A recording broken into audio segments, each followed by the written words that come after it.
दूसरा मेरा अलमिया ये था कि बिल्कुल ऊपर मेरे लाइट थी।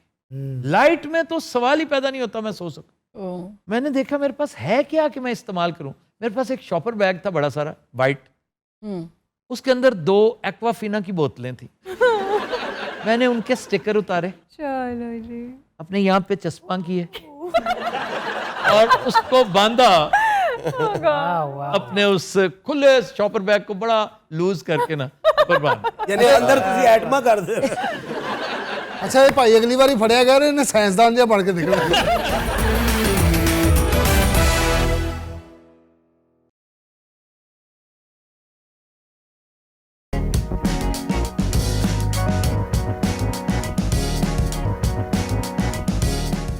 अस्सलामुअलैकुम। फ़ेस टू फेस में मैं हूं आपका होस्ट शकील चौधरी और आज मेरे साथ एक बहुत ही ख़ास शख्सियत मौजूद है, कयूम निज़ामी साहब। सर, आप गुजरांवाला में पैदा हुए 1943 में। जी जी। फिर आपकी फैमिली लाहौर शिफ्ट हो गई। हाँ जी। आपने गवर्नमेंट कॉलेज लाहौर में तालीम हासिल की। जी जी। फिर पीपल्स पार्टी में आपने तवील अरसा गुजारा। जी हाँ। और कालम नवीसी भी आप करते रहे हैं कई सालों से। तो पाकिस्तान जागो तहरीक के भी आप फाउंडर हैं। जी हाँ। तो कैसे देखते हैं इस सफ़र को, और ये जो ख़ास तौर पे पाकिस्तान जागो तहरीक है, ये कैसा तजुर्बा रहा? मुझे पता चला कि शमशाद अहमद ख़ान जो हमारे फॉर्मर फॉरेन सेक्रेटरी हैं वो भी आपके साथ इसमें वो एजाज़ी बशीर आला हैं और जी हमारे मरकज़ी सदर जो है ज़फ़र सराब हैं जी पेशावर में, और हमारे सेक्रेटरी जनरल जो हैं वो डॉक्टर अमजद अली ख़ान हैं। तो ये 2 साल से जी हम पाकिस्तान जागो तहरीक चला रहे हैं और माशाल्लाह पूरे पाकिस्तान में ये फैल रही है। और इसका जो एक मरकज़ी नुक्ता आप कह लीजिए या उसकी स्पिरिट आप कह रहे हैं या इसकी जो रूह है कि हम जो कोशिश कर रहे हैं, ये कोई एक तो ये बात है कि ये गैर सियासी गैर जमाती है, गैर पार्लिमानी। आप कहें कि हम कोई इलेक्शन नहीं लड़ना, हमने लोगों को सोच देनी है, उनको बेदार करना है, उनको बाशऊर करना है कि भाई ये जो सिस्टम जो चला रहे हो आप, चाहे वो आपका सियासी निज़ाम है, मुआशी निज़ाम है, अदालती निज़ाम है, ब्यूरोक्रेसी का निज़ाम है, चाहे वो पुलिस का निज़ाम है, ये सारे वो निज़ाम है जो अंग्रेज़ों ने बनाए थे। सही। तो ये अब 75 साल आपने देख भी लिया, इनको चला के नहीं चल रहे। सही। तो इसलिए इनको तब्दील करने की जरूरत है। तो इधर आओ, सोच बदलो। आप अपनी सोच बदलोगे तो निज़ाम बदलेगा, निज़ाम बदलेगा तो पाकिस्तान बदलेगा। ये इसका एक बुनियादी नुक्ता है। अच्छा सर, मैंने आपका एक ट्वीट देखा जिसमें आपने लिखा कि पाकिस्तान का शुमार उन मुल्कों में होता है जिनमें सोच और फिक्र का इर्तिका नहीं हुआ, बस जमूद और तकलीद है।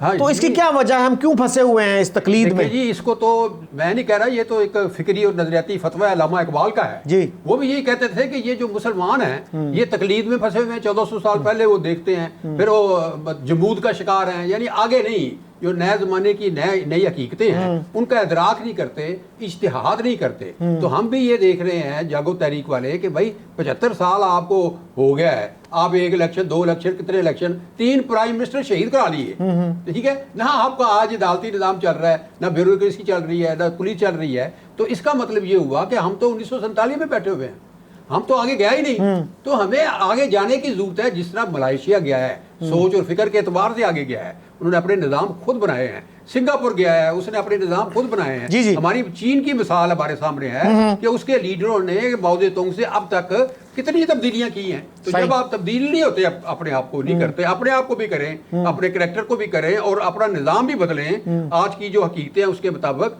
आज के जो मसाइल है उसके मुताबिक, तो फिर आप कामयाब होंगे, तरक्की याफ्ता मुल्कों की सफ में आप आ सकेंगे। वरना तो फिर आप एक दायरे का सफर ही करते रहेंगे ना। अच्छा सर, आपने एक ये भी लिखा कि अगर हुकूमत की मुद्दत 4 साल कर दी जाए तो लूट मार की शरह कम हो सकती है। तो क्या लूट मार का जारी रहना ज़रूरी है? और आपकी एक और भी कोटेशन है मेरे पास कि पाकिस्तान में करप्शन का आगाज़ हिंदुओं और सिखों की मतरूक अमलाक से हुआ, और आप इस डिपार्टमेंट के हेड भी रहे। ये बिल्कुल ठीक बात है। मैं चेयरमैन रहा हूँ कुछ अर्सा जी मतरूका वक्फ अमलाक बोर्ड का। तो वो जब पाकिस्तान बना था तो वो हिजरत करके गए यहाँ से सिख और हिंदू, तो वो प्रॉपर्टी छोड़ गए। तो वो एक आम तौर पर लोग कई जो मुफक्कर है वो ये कहते हैं कि यार वो हिंदू सिख और प्रॉपर्टी तो छोड़ के चले गए, हमारा ईमान साथ ले गए। यानी लोग यहाँ पे जो लोग थे फिर उन्होंने जाली क्लेम वगैरह और रिश्वत करप्शन का सिलसिला वहां से चला है। लेकिन ये आगे बढ़ता गया है। जब हम कहते हैं ना 4 साल की हुकूमत कर लो, क्योंकि 5 साल की बजाय अगर 4 साल की हुकूमत हो जैसे अमेरिका में है, अमेरिका में 4 साल की हुकूमत Yes. है। तो मकसद ये होता है कि वो अखराजात बचेंगे ना। अगर कोई लूट मार कर रहा है तो उसको 5 साल का मौका नहीं मिलेगा। हम तो खिलाफ हैं इस करप्शन के, लेकिन हम ये कहते हैं कि भाई ये खुदा के वास्ते इस करप्शन को तभी आप खत्म कर सकते हैं जब आप ये सिस्टम को तब्दील करोगे और करप्शन की सजा मौत दो, जैसा सिंगापुर में और चीन में सजाएं मौत देते हैं वो, क्योंकि कंट्रोल कर। यहाँ पर पाकिस्तान में बदकिस्मती से ना तो कोई कानून और आइन की हुक्मरानी है और ना जदा सजा का। आप इसका ये कन्विक्शन रेट देख ले, कोई नहीं है।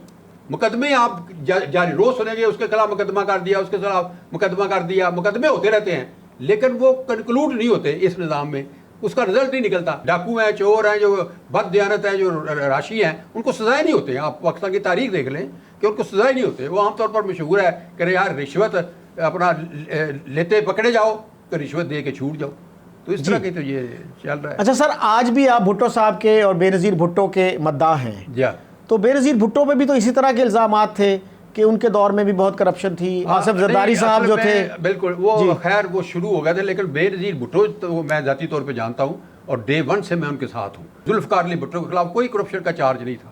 जनरल ज़ियाउल हक ने बड़ी कोशिश की, लेकिन कोई भी नहीं था। वो साहब क्लीन आदमी था और सारी दुनिया मानती है, किताबों के किताबें लिखी हुई हैं कि वो उसके ज़माने में कोई करप्शन नहीं थी।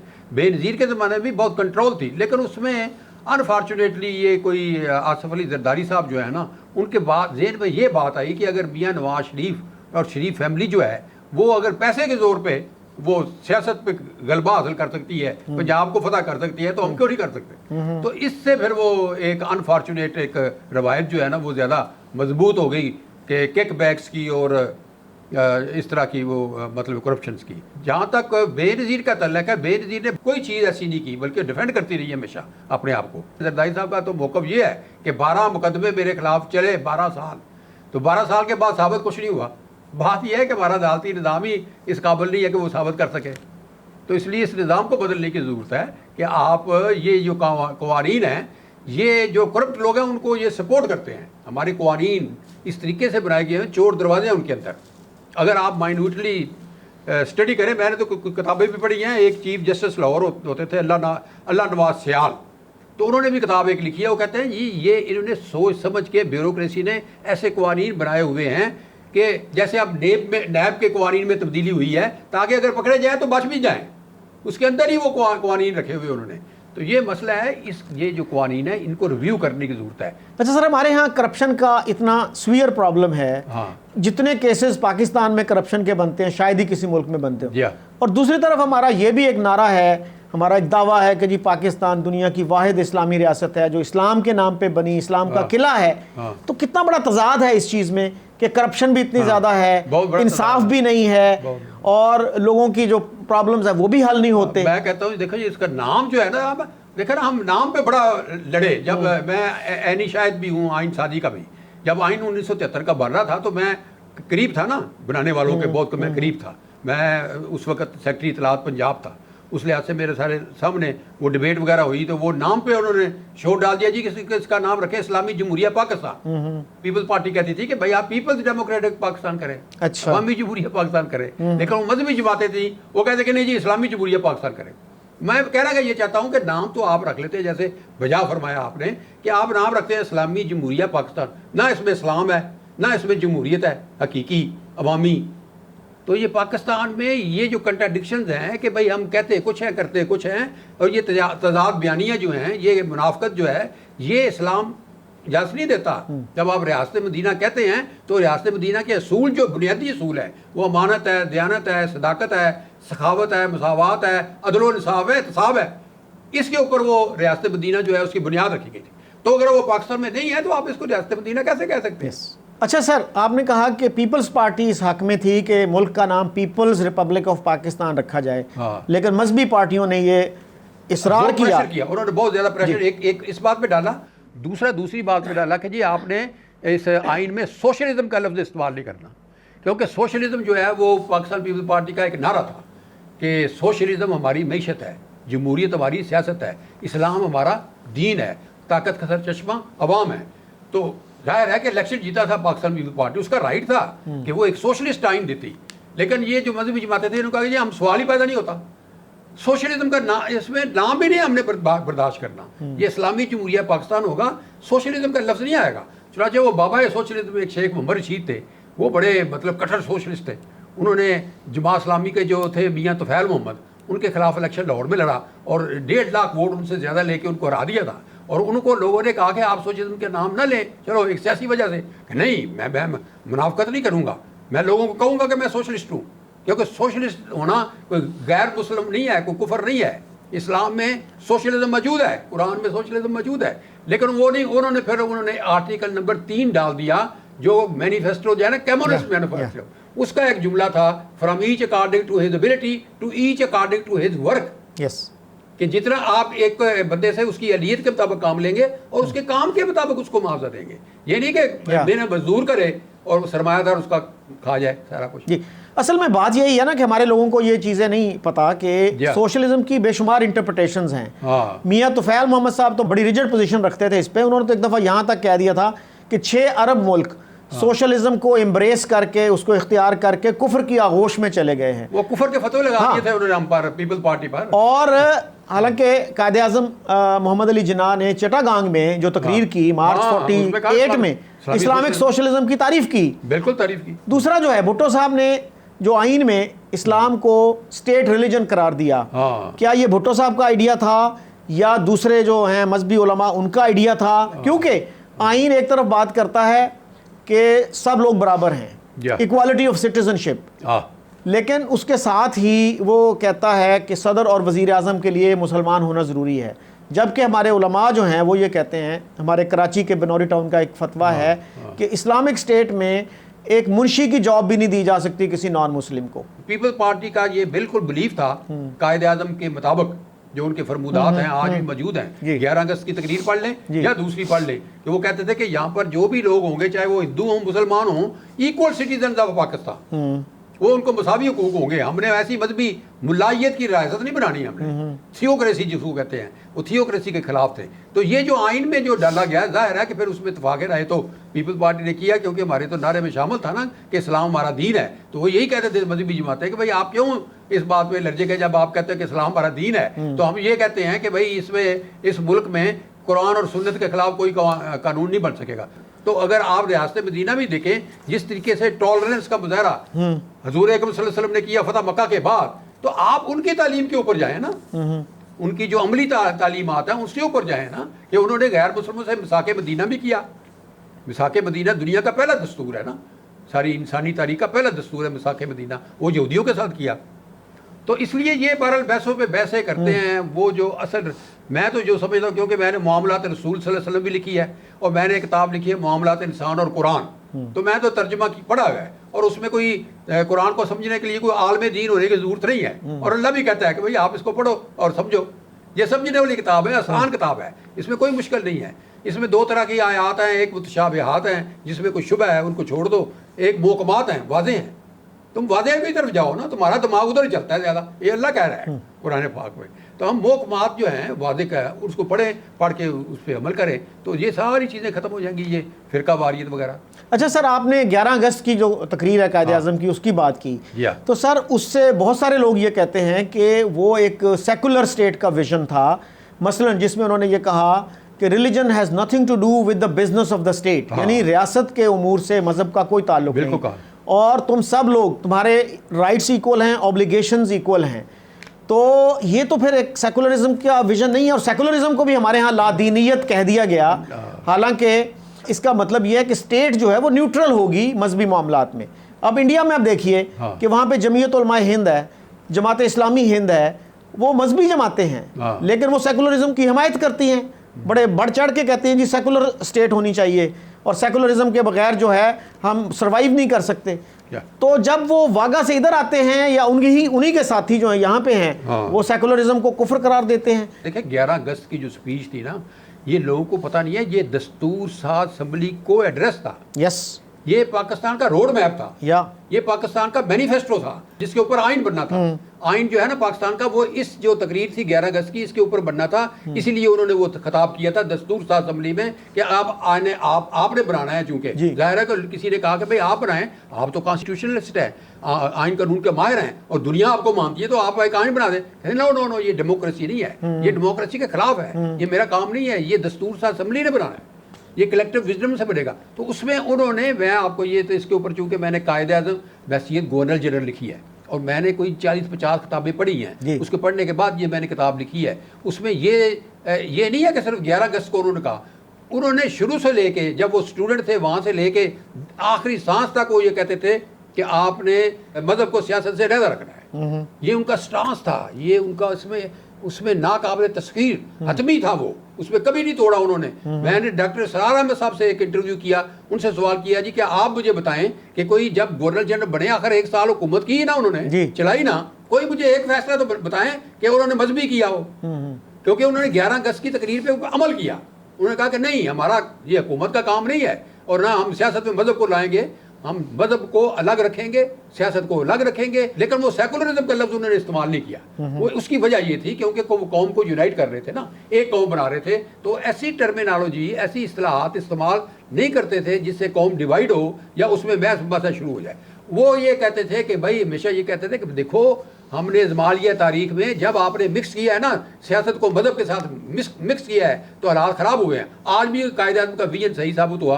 आप 75 साल की तारीख देख लें, चूँकि हमने मजहब को सियासत को के लिए इस्तेमाल किया तो उसकी वजह से लहू लहान हो गया पाकिस्तान। यहाँ तो पहले आप ना सियासत को रियासत मदीना की सियासत बनाओ ना, तो फिर आप बात करो कि भाई ठीक है। जब आपको सियासत ही गंदी है, झूठ है, झूठ से शुरू होती है, झूठ पे ख़त्म होती है, तो इसलिए जब आप मज़हब जैसी एक ऐसी बाबरकत बारहमत चीज़ जो है ना, उसको मज़हब को अगर आप इस तरह मुनाफकत के लिए, झूठ बोलने के लिए, सौदेबाजी के लिए, सियासी मसलतों के लिए इस्तेमाल करेंगे तो उससे फिर मज़हब भी बदनाम होगा, आपका मुल्क भी कमज़ोर होगा, आपके लोग भी तकसीम होंगे और उसमें फसाद होगा, इंतशार होगा, जो आज नजर आ रहा है। अच्छा सर, मलिक गुलाम नबी साहब को आप जानते होंगे, लाहौर से उनका ताल्लुक था, एजुकेशन मिनिस्टर जो बने, एजुकेशन मिनिस्टर थे भुट्टो दौर में पंजाब के।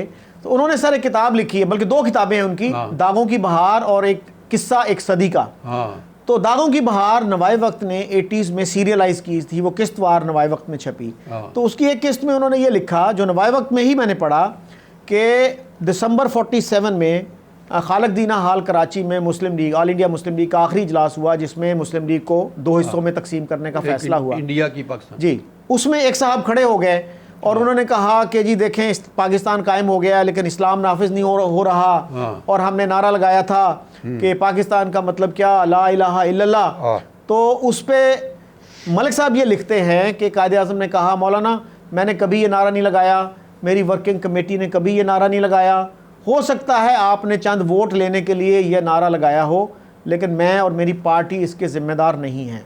लेकिन इसके बावजूद हमारा जो डोमिनेंट नैरेटिव है, वो हर जगह आपको जो सुनने में मिलता है वो यही मिलता है कि पाकिस्तान का मतलब क्या, ला इलाहा इल्लल्लाह। असल में इसका मतलब तो ये हुआ कि जो कलमा पे यकीन नहीं रखता, जो गैर मुस्लिम है, उसका पाकिस्तान से कोई ताल्लुक नहीं। असल ये जो है ना, इसके ऊपर क्योंकि मैंने आपको बताया कि तहकीक की है, ये बात बिल्कुल ठीक है मलिक गुलाम नबी साहब की, उनकी तहकीक जो है बिल्कुल मैं उनसे एग्री करता हूँ कि ये सरकारी सतह पर, सरकारी सतह का मतलब ये कि ऑल इंडिया मुस्लिम लीग के प्लेटफार्म से ना उनकी कभी कोई करारदाद ऐसे इस मौजू पे आई है कि जिसमें उन्होंने कहा हो कि भाई हम कोई मज़हब की तरफ जा रहे हैं, या ये तारीख, ये जो हमारी जमात है मजहबी जमात है, बल्कि कैटेगरिकली उन्होंने कहा कि ये मुस्लिम लीग मजहबी जमात नहीं है, मुस्लिम लीग सियासी जमात है और हम एक आज़ादी के लिए लड़ रहे हैं, हम एक मुल्क के लिए लड़ रहे हैं ये। लेकिन ये एक हकीकत है कि जब 1946 के इंतखाबात हुए तो उस वक्त ख़ास तौर पर पंजाब के कई इलाकों में लोगों ने, उम्मीदवारों ने ये नारा लगाया अवामी सतह पे, जैसे पीपल्स पार्टी के जो जलसे जुलूस होते थे तो लोग नारे लगाते थे, मांग रहा है हर इंसान रोटी कपड़ा और मकान,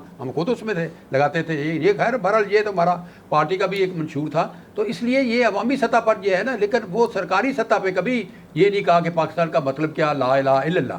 लेकिन इससे हमें किसी किस्म के कन्फ्यूजन में नहीं पड़ना चाहिए, क्योंकि हम मुसलमान हैं, अल्लाह को तो हम तस्लीम करते ही हैं ना कि अल्लाह एक है। तो इसमें मैं ये गुजारिश करना चाहता हूँ शकील साहब कि हमें ये जो बहसें हैं ना, अब इनसे निकल आना चाहिए, क्योंकि इन बहसों का नुकसान ही हुआ है ना, फ़ायदा तो कोई नहीं हुआ। जो अक़लीतें हैं उनके हकूक़ के ऊपर कंप्रोमाइज़ हम को नहीं करना चाहिए। हमें ये कहना चाहिए कि ये पाकिस्तान मुसलमानों का भी है और नॉन मुस्लिम जो यहाँ रहते हैं उनका भी है, और वो बराबर के हकूक़ के जो है ना, उनका ये वादा किया था हमारा करारदाद पाकिस्तान में भी और उसके 1946 के इंतखाबात में भी, जो मुस्लिम लीग का मंशूर है उसमें भी, हर जगह। और फिर बाद में कायदे-ए-आज़म में बार बार तकरीरों में भी उन्होंने कहा कि यहाँ पर जो नॉन मुस्लिम है उनको कोई डर नहीं है, हम उनको वो बराबर के शहरी हो गए। एक दफ़ा मैं आपको आखिरी बात कर लेता हूँ इस सिलसिले में, जो आपने मौजू छेड़ा है कि वो गवर्नर जनरल की हैसियत से वो जा रहे थे किसी जगह, तो रास्ते में लोगों ने नारे लगाने, मौलाना मोहम्मद अली, मौलाना मोहम्मद अली जिन्ना जिंदाबाद, मौलाना मोहम्मद अली जिन्ना जिंदाबाद। वो गाड़ी खड़ी की उनकी तरफ उंगली की कहा, डोंट कॉल मी मौलाना,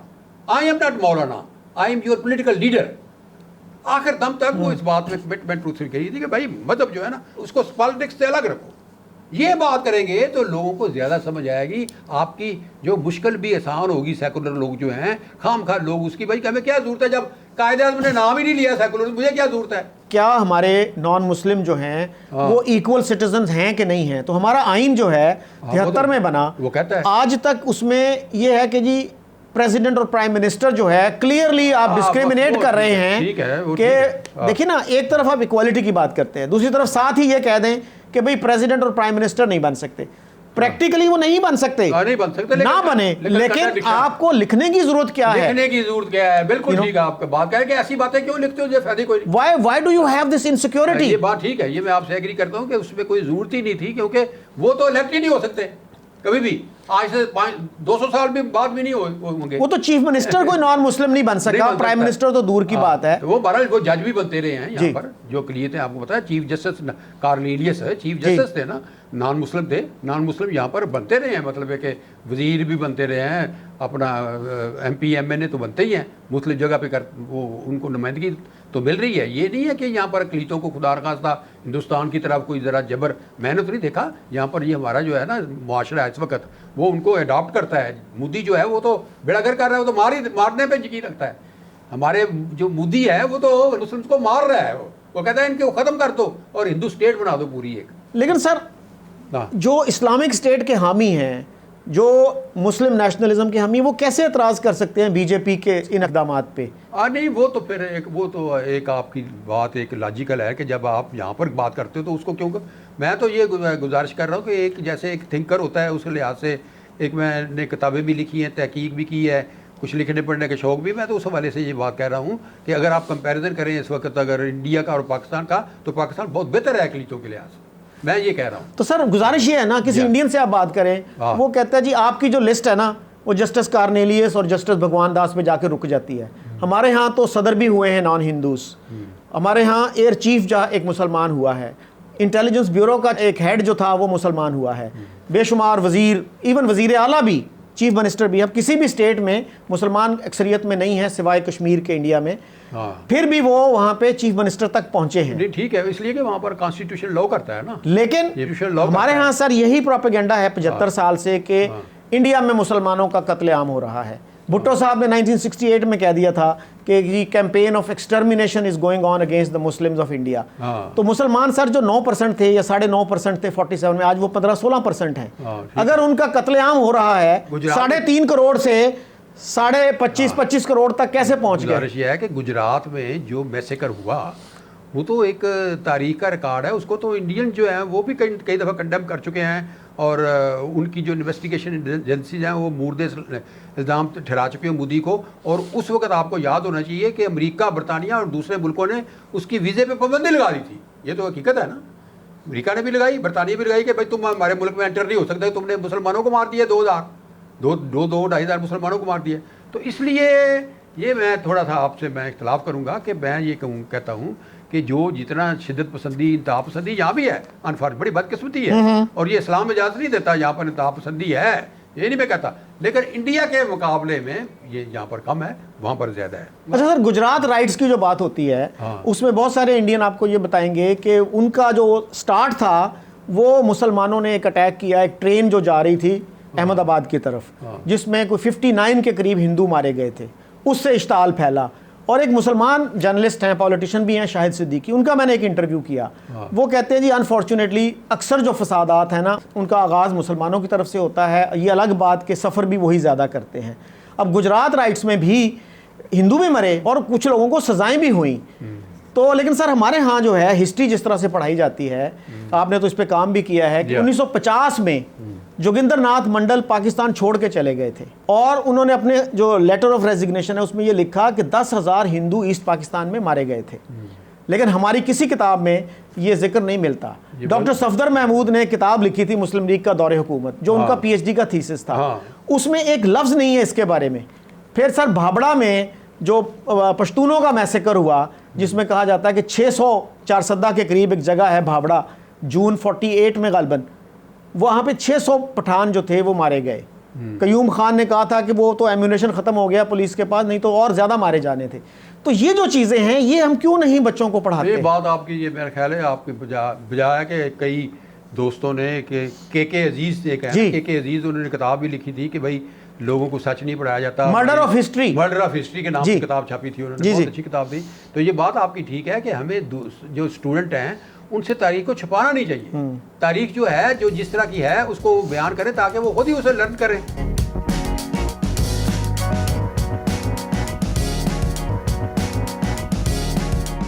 अस्सलाम वालेकुम एवरीवन, मैं हूँ डॉक्टर रूबा और आप तमाम लोगों के लिए है खुशखबरी। वो भला क्या कि आप सब हमेशा हमसे पूछते हैं अपने यूके ट्रिप के बारे में, हम नहीं बताते। तो लीजिए आज से हम करते हैं अनाउंस कि टीम खबरहार अगस्त में आ रही है यूके, जहाँ पर हम बहुत से डिफरेंट शहरों में जाएंगे, इंग्लैंड के, स्कॉटलैंड के। सो मज़ीद इन्फॉर्मेशन चाहते हैं, रब्ता करना चाहते हैं तो आपके पास तमाम डिटेल्स आ रही हैं साथ साथ, प्लस आप फॉलो करते रहिए हमारे शाउट आउट्स।